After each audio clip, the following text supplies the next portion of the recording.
potentials. So thanks a lot for the patience and for listening. Guess we're at the end of this talk. We have about 5 minutes left. If there are any questions from all those topics or whatever you always wanted to know, I guess that's about the time to ask. Thanks a lot.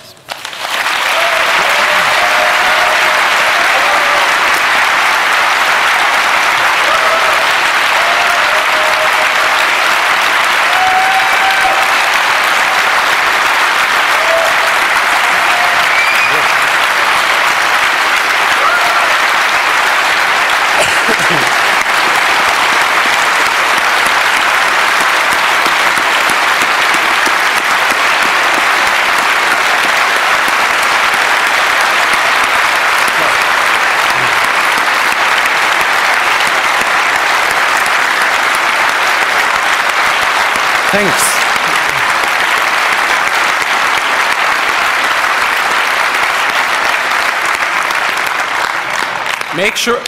Make sure you can all be applauding yourselves next year for not being on that list.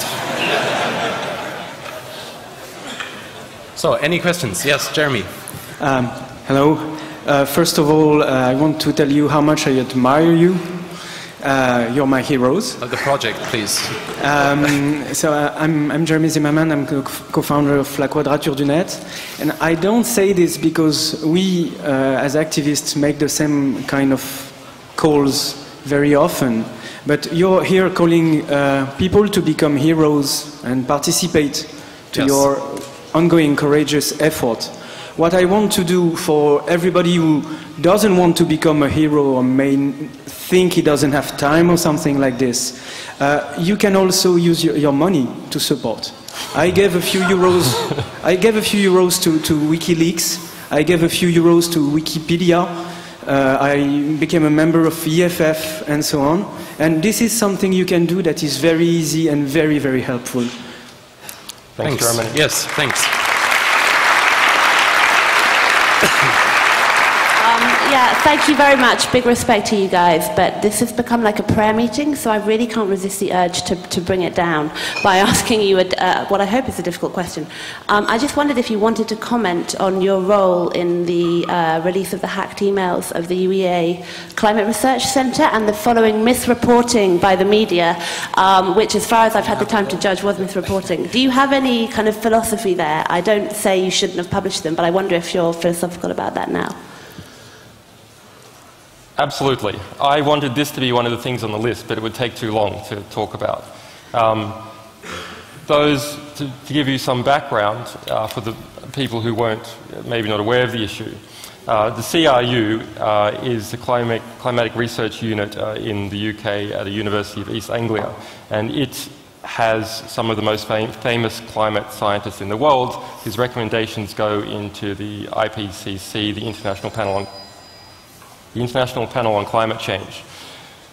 Okay, we released over 10 years worth of emails from the CRU and those climate scientists discussing, actually they specialize in temperature. So is the Earth getting warmer? Is it getting cooler? What are the models? What is the code? And the normal sort of debates that scientists have, political and scientific. Those emails revealed, amongst other things, that actually these scientists had been conspiring to evade the Freedom of Information Act in the UK because they were being FOI'd by climate skeptics. Evade in the sense of actually deleting stuff. And they had some other motivations, that some of the stuff was given to them in confidence and they wanted to preserve the confidence that they had agreed to and preserve the future relationships. But there's no doubt that there was a combined, it's in my career interest, it would be bad press, and I promised a company some years ago that we probably wouldn't do that. So the mainstream press, and in fact a lot of internet types in the United States, then went over that material, and yes, they did take some things out of context. So one climate scientist was speaking to another saying, here's a mathematical trick that we use to, etc. And so those of you involved in maths, you will know that trick just means a cool technique.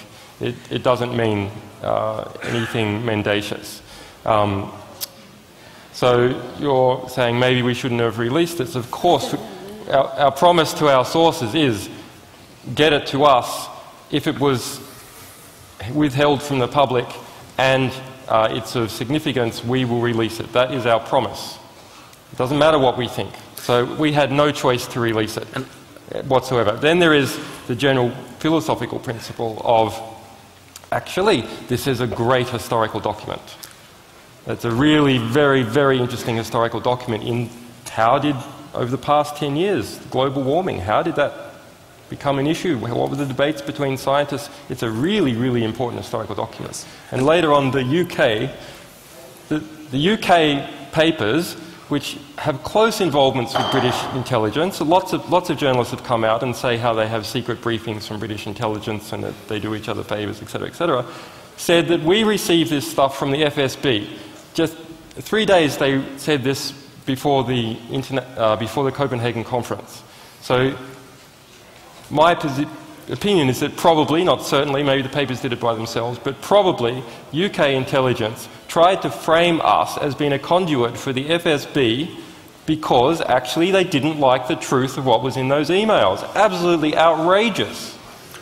And one detail as well, just because the effect, which is very important. When this was published, at some point in time the CRU proclaimed that they are misrepresented by this selection of information and that they will see into publicating the rest of the material that they have to correct the picture. So this is essentially something that needs to be triggered by something like this. Yeah. This is the most positive effect you can have from such a publication, is that someone says, this is not the full picture, so I'll give you everything that I kept secret before, but I'll publish it now just to make sure that the picture is full and correct. Yeah. So what we want people to do is fight with the truth. If people shoot truth at each other, then after the bodies are cleared away, all that remains is the bullets of truth in the historical record, and then we can get somewhere. Thank you very much. It's honesty and thoughtfulness like that which will definitely be seeing me trying to get off your list next year. Thank you. Thanks.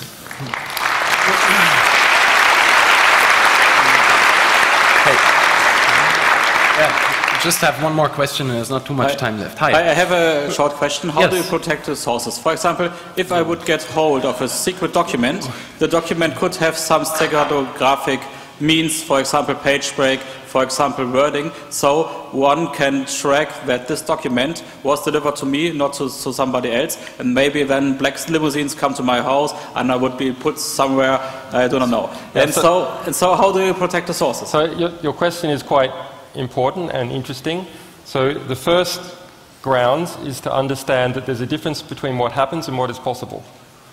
But everything that is possible will happen to someone. I will get to that. But you know, you will lose 2% of your life this year, probably more, actually, guaranteed, 100%. So let's not be too concerned with things that don't tend to happen in practice. That said, we have lost no sources at all, whatsoever, in any way, internal investigations, stenography, etc. We do try and remove a whole bunch of different things. We reprocess PDFs, we recompile them, etc. But yes, things may get through. You don't need to go to this complex level that you're talking about. All you need to do is just change 1 or 2 words in a document. It's quite easy. Just change 1 or 2 words. However, if you've got someone who has to have given you that document individually, a document just for you, that's a really big logistical overhead inside an organization. They have to have already suspected you or someone in a group, and then they have to have compiled different versions of a document for everyone in this group. That doesn't tend to happen in practice, and if you suspect that maybe something like that is happening, well, you just take your colleague's document and you leak that. Okay. But sometimes, if people are working maybe on projects for government or some stuff, then there's a strict policy who gets which documents and who signs for which documents and stuff like that. And so every document that is given to somebody is tracked, so you know who gets which document and stuff like that. For very few organizations that are publishing classified information, we know about some of these techniques, and we're taking care that these mechanisms have no effect. So, and up until now this has worked. There are many ways how you can make sure that a